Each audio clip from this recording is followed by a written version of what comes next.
బైబిల్‌లో మొత్తం ఎన్ని యుగాలున్నాయి?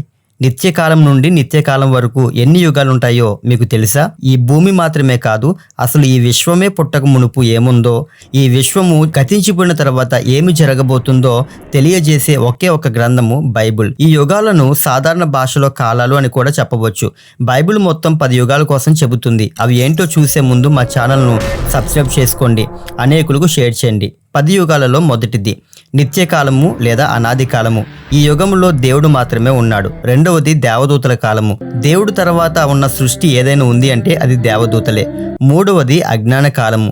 ఈ అజ్ఞాన కాలములో ఆదాము హవ్వలు ఉన్నారు. ఇది ఏదైను తోటలో ప్రారంభించబడి ఏదైను తోటలోనే ముగించబడింది. 4 మనస్సాక్షి కాలము. ఆదాము హవ్వలు ఏదైనులో నుండి బయటకు వచ్చిన తర్వాత నుండి దేవుడు ఇజ్రాయేలీలకు సీనాయి పర్వతం మీద ధర్మశాస్త్రం ఇచ్చినంత వరకు జరిగింది. 5 ధర్మశాస్త్ర కాలము.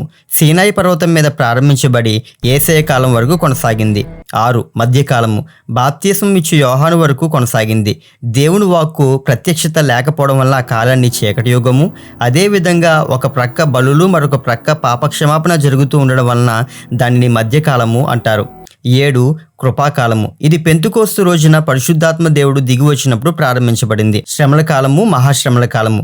సంపూర్ణ పరిశుద్ధులు రహస్య రాకల్లో ఎత్తబడిన తరువాత 7 సంవత్సరాలు భూమి మీద శ్రమల కాలము మొదలు పెట్టబడుతుంది. 9 వెయ్యేండ్ల పరిపాలన. శ్రమల కాలం తర్వాత ఇదే భూమి మీద వెయ్యేండ్ల పరిపాలన ఆరంభమవుతుంది. 10 నిత్యకాలము. అంతిమ తీర్పు జరిగిన తరువాత పరలోకంలో నరకంలో ఉండేవారి తీర్పు జరిగిన తరువాత నిత్యకాలము జరుగుతుంది. దీనికోసం పూర్తి వివరణ మీరు చూడాలి అనుకుంటే మన ఛానల్లో 10 యుగాలు అనే టైటిల్తో ఉన్న వీడియో ఉంటుంది, దాన్ని మీరు చూడవచ్చు. మా వీడియోస్ మీకు నచ్చితే లైక్ చేయండి, షేర్ చేయండి, మా ఛానల్ని తప్పకుండా సబ్స్క్రైబ్ చేయండి.